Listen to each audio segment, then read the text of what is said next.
اس مانن قرآن تو سنت اس اکثر بوزن کہ اس ہسا قرآن و سنت عامل اس قرآن و سنت اس پر عمل کر مگر کت اس بی زانی ان مزید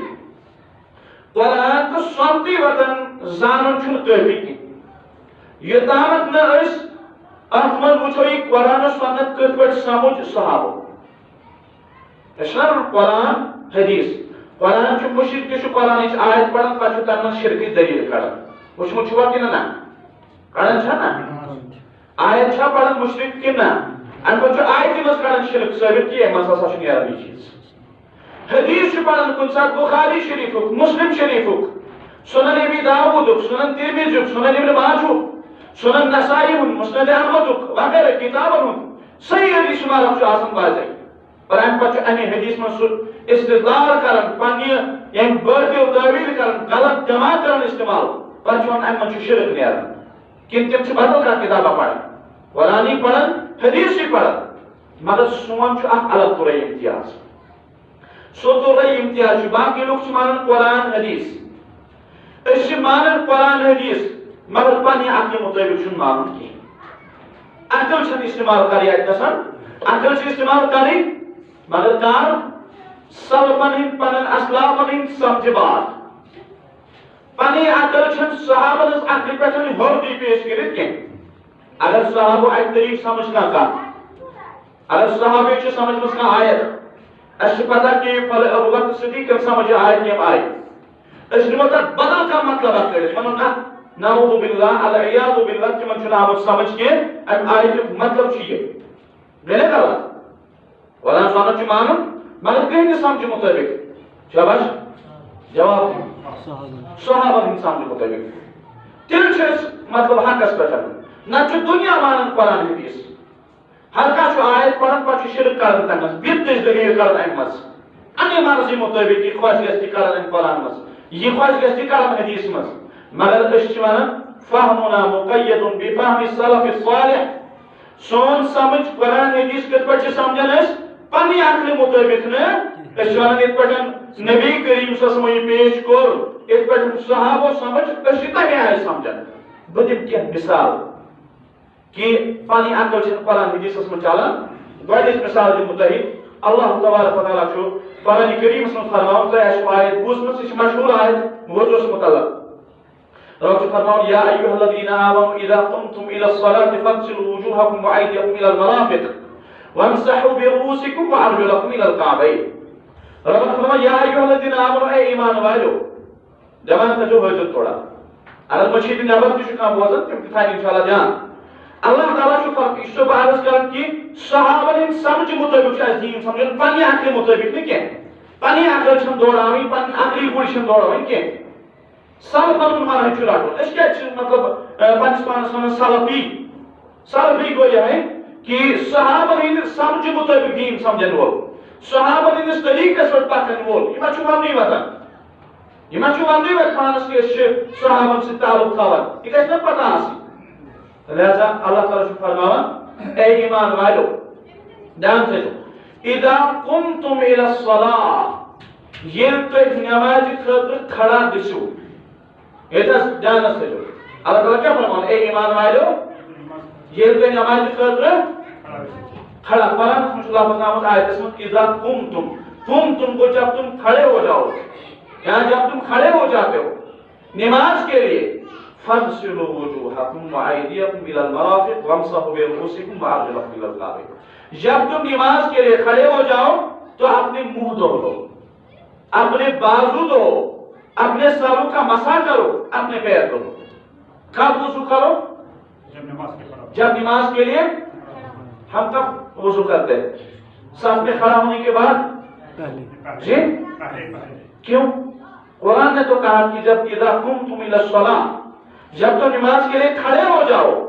اس کے بعد اپنا منہ دھو لو اپنے بازو کو دھو اپنے سر میں وضو کرو قرآن کی مخالفت تو نہیں ہے قرآن تو کہتا ہے اگر کوئی عربی گرامر جاننے والا آ جائے ہمارے سامنے کھڑے ہو جائے بولے گا آپ کا طریقہ صحیح نہیں ہے یا آپ صحیح کوئی سوال کرے کہ آپ تو اپنے آپ کو اہل حدیث کہتے ہیں آپ تو اپنے آپ کو سلفی کہتے ہیں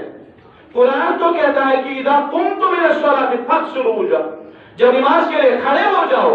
اس کے بعد وضو کرو۔ آپ تو مخالف، آپ تو باہر سے ہی وضو کر کے آتے ہیں، آپ کسی لوٹے میں پانی ساتھ لائے، سب میں کھڑا ہونے کے بعد وضو کیجئے گا۔ آپ تو قرآن کے مخالف ہیں۔ قرآن کا ظاہر جو ہے وہ تو یہی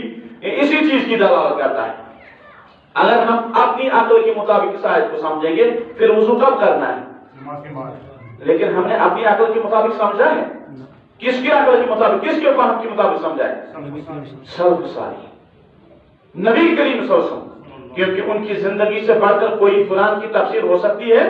وَأَنزَلْنَا إِلَيْكَ الذِّكْرَ لِتُبَيِّنَ لِلنَّاسِ مَا نُزِّلَ إِلَيْهِمْ۔ اللہ رب العزت نے فرمایا وَأَنزَلْنَا إِلَيْكَ الذِّكْرَ، ہم نے آپ کی طرف قرآن کو نازل کیا، ذکر کو نازل کیا، کیوں؟ لِتُبَيِّنَ لِلنَّاسِ، تاکہ آپ لوگوں کے لیے واضح کریں گے، تفسیر بیان کریں گے، تشریح بیان کریں گے کس چیز کی؟ مَا نُزِّلَ إِلَيْهِمْ، جو ان کی طرف نازل کیا گیا۔ یعنی آپ کی طرف قرآن کو اس لیے نازل کیا گیا تاکہ آپ کیا کریں گے؟ لوگوں کے لیے قرآن اس کی تفسیر کریں گے۔ ان سے بڑھ کر قرآن کا کوئی مفسر ہو سکتا ہے؟ نہیں۔ تو قرآن کا ظاہر کہتا ہے کہ جب تم نماز کے لیے کھڑے ہو جاؤ تب وضو کیجیے، لیکن ہم نے دیکھا کہ نبی کریم صلی اللہ علیہ وسلم نے یہ تشریح بیان نہیں کی، اپنے عمل سے ثابت کر کے دیا کہ نہیں، یہ مراد ہے کہ جب تم نماز کا ارادہ کرو، اذا قمتم اذا عرضتم، جب تم نماز کے لیے کھڑے نہیں بلکہ جب تم نماز کا ارادہ کرو گے تو وضو کر لیا کرو، کیونکہ نبی کریم صلی اللہ علیہ وسلم نے ایسا کیا۔ لہذا ہمیں اپنی عقل استعمال نہیں کرنی ہے نبی کریم صلی اللہ علیہ وسلم کی حدیث سے پہلے یا صحابہ کی فہم، ان کی سمجھ سے پہلے اپنی سمجھ کو استعمال نہیں کرنا ہے۔ صحابہ کی طرف نظر دوڑائیں گے، ابوبکر صدیق رضی اللہ تعالی عنہ، عمر فاروق رضی اللہ عنہ، عثمان ذوالنورین رضی اللہ عنہ، علی مرتضی رضی اللہ عنہ، انہوں نے کیا بیان کیا؟ ان کے لیے نبی صلی اللہ علیہ وسلم نے فرمایا علیکم بسنتی وسنت الخلفاء الراشدین المہدیین تمسکوا بها وعضوا علیها بالنواجذ، تم پر میری سنت، نبی صلی اللہ علیہ وسلم نے فرمایا تم پر میری سنت لازم ہے، میری سنت کو لازم پکڑو، میرے خلفاء کی سنت کو لازم پکڑو۔ کیا خلفاء نماز کھڑا ہونے کے بعد وضو کیا کرتے تھے؟ پہلے۔ اور عظیم مفسر قرآن کے عبداللہ بن عباس رضی اللہ عنہ فرماتے ہیں،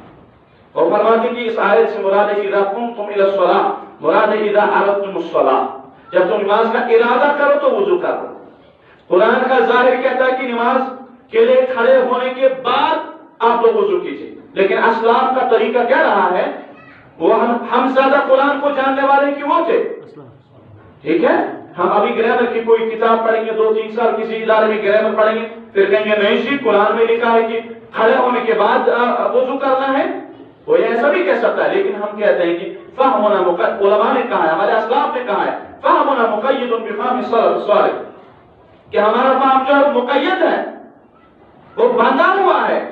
کن کے ساتھ؟ سلف الصالحین کی سمجھ کے ساتھ، جیسے انہوں نے قرآن کو سمجھا ہم بھی ویسے۔ یہ ایک مثال ہوئی کہ قرآن نے کہا جب تم کھڑے ہو جاؤ پھر وضو کرو، لیکن ہمارے اسلاف نے کب کیا؟ انہوں نے تشریح کی اس کی کہ جب تم نماز کا ارادہ کرو۔ اس آیت کی اس وضاحت سے تھوڑی بہت وضاحت ہوئی، اس سے یہ بات سمجھ میں آتی ہے کہ اسلام کا منہج پکڑنا کتنا ہے۔ جو شخص کہے گا نہیں مجھے ضرورت نہیں ہے صحابہ کی، نعوذ باللہ، مجھے محدثین کے فہم کی کوئی ضرورت نہیں ہے، مجھے علماء محدثین کے فہم کی کوئی ضرورت نہیں ہے، میں خود قرآن کو سمجھوں گا، گرامر جاننے والا ہوں، عربی جاننے والا ہوں، وہ شخص گمراہ ہوگا کہ راہ راست پائے گا، وہ شخص گمراہ ہوگا جو سلف کا منہج چھوڑے گا۔